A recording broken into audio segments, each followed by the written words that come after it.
नमस्कार विद्यार्थी मित्रांनो, स्वागत आहे तुमचं चालू घडामोडीवर या YouTube चॅनलमध्ये. मित्रांनो, पोलीस भरती, सर्व सेवा, तलाठी भरती, एमपीएससी तसेच इतर सर्व स्पर्धा परीक्षांसाठी उपयुक्त असणाऱ्या चालू घडामोडी तुम्हाला मिळणार आहे PDF स्वरूपात अगदी मोफत आपल्या टेलिग्राम चॅनलवर. त्यासाठी चालू घडामोडीवर टेलिग्राम चॅनल जॉईन करा. थोडक्यात सांगायचं तर कमी वेळात जास्त अभ्यास करण्यासाठी चालू घडामोडीवरच्या चारही प्लॅटफॉर्म सोबत जोडले जा. इंस्टाग्राम, टेलिग्राम, फेसबुक आणि युट्यूब. आपण दररोज सकाळी 6 वाजता चालू घडामोडीचे व्हिडिओ घेऊन येत असतो. आज दिनांक 10 ऑगस्ट सुरुवात करूया आजच्या व्हिडिओला. आज आपला पहिला प्रश्न आहे, खालीलपैकी कोणाला चेन्नई येथे डॉक्टर एम.एस. स्वामीनाथन पर्यावरण संरक्षण पुरस्कार 2026 प्रदान करण्यात आला आहे? आणि या प्रश्नाचं उत्तर आहे पर्याय क्रमांक ए गोविंदमल आणि पी पेचियमल.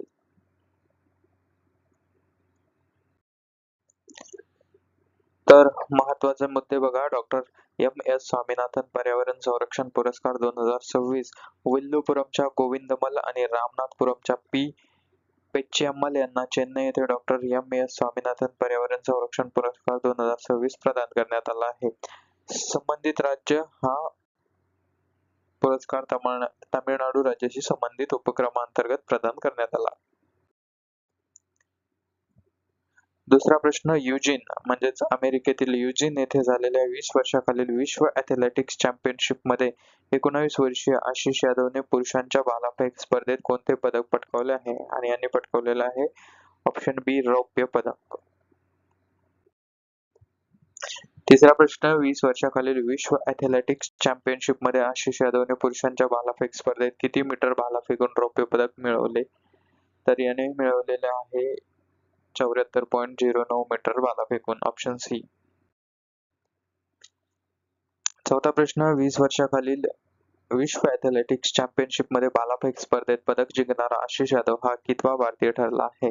तर हा ठरलेला आहे दुसरा भारतीय, ऑप्शन बी. महत्वाची माहिती, महत्वाचे मुद्दे बघूया. 20 वर्षाखालील विश्व ॲथलेटिक्स चॅम्पियनशिप म्हणजेच युजिन अमेरिका येथे आयोजित या स्पर्धेत 19 वर्षीय आशिष यादवने पुरुषांच्या भालाफेक स्पर्धेत 74.09 मीटर भाला फेकून रौप्य पदक पटकावले आहे. ऐतिहासिक कामगिरी. 2016 मध्ये नीरज चोप्रा नंतर या स्पर्धेत भालाफेकीत पदक जिंकणारा आशिष यादव हा दुसरा भारतीय खेळाडू ठरलाय 2016 मध्ये. ठीक आहे. पाचवा प्रश्न, केंद्रीय गृह आणि सहकार मंत्री अमित शहा यांनी राष्ट्रीय शहरी सहकारी वित्त आणि विकास महामंडळाचे नवीन कार्यालय कोठे सुरू केले आहे? आणि या प्रश्नाचं उत्तर आहे ऑप्शन बी मुंबई. सहावा प्रश्न, राष्ट्रीय शहरी सहकारी वित्त आणि विकास महामंडळाचे मुख्यालय नवी दिल्लीहून कोणत्या राज्यात हलवण्याची घोषणा करण्यात आली आहे? आणि या प्रश्नाचं उत्तर आहे ऑप्शन बी महाराष्ट्र. महत्वाची माहिती, महत्वाचे मुद्दे. नवीन कार्यालय. केंद्रीय गृह आणि सहकार मंत्री अमित शहा यांनी मुंबईत राष्ट्रीय शहरी सहकारी वित्त आणि विकास महामंडळाच्या नवीन कार्यालयाचे उद्घाटन केले.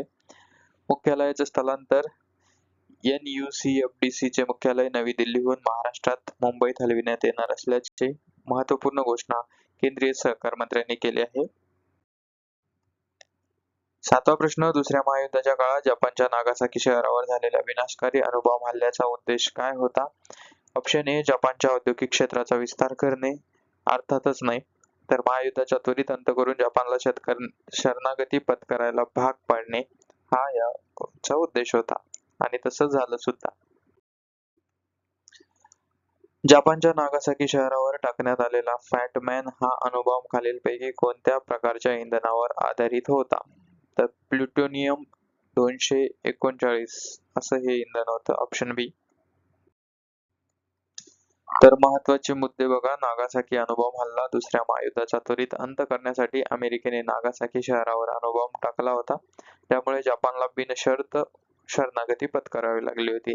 तांत्रिक पार्श्वभूमी, हिरोशिमावर टाकलेला लिटल बॉय हा युरेनियम आधारित होता, तर नागासाकीवर टाकण्यात आलेला फॅट बॉम्ब हा प्लुटोनियम 239 वर आधारित अत्यंत शक्तिशाली अणुबॉम्ब होता.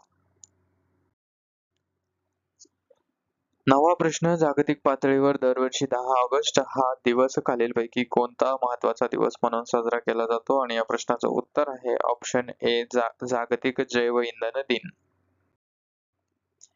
10वा प्रश्न, दरवर्षी 10 ऑगस्ट रोजी वन्यजीव संवर्धनाच्या उद्देशाने कोणता जागतिक प्राणी दिन पाळला जातो? आणि या प्रश्नाचं उत्तर आहे जागतिक सिंह दिन, ऑप्शन बी. तर महत्वाची माहिती, महत्वाचे मुद्दे: जागतिक जैवइंधन दिन, वर्ल्ड बायोफ्युल डे, पारंपरिक जीवाश्म इंधनांना पर्याय म्हणून बिगर जीवाश्म इंधनाचे महत्त्व पटवून देण्यासाठी दरवर्षी 10 ऑगस्ट रोजी हा दिवस पाळला जातो.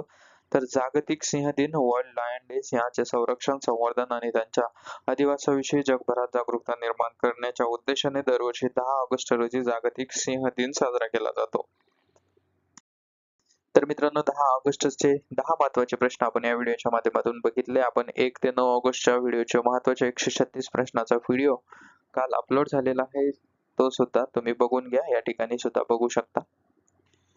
तर कमी वेळात जास्त अभ्यास करण्यासाठी चालू घडामोडीच्या चारही प्लॅटफॉर्म सोबत जोडले जा. आणि विशेष म्हणजे 136 प्रश्नाचे PDF सुद्धा आपल्या टेलिग्राम चॅनलवर उपलब्ध झालेले आहे. तिचा सुद्धा लाभ घ्यावा. तुम्हाला सरकारी नोकरीसाठी मनःपूर्वक शुभेच्छा. भेटूया पुढच्या व्हिडिओत. Thank you so much.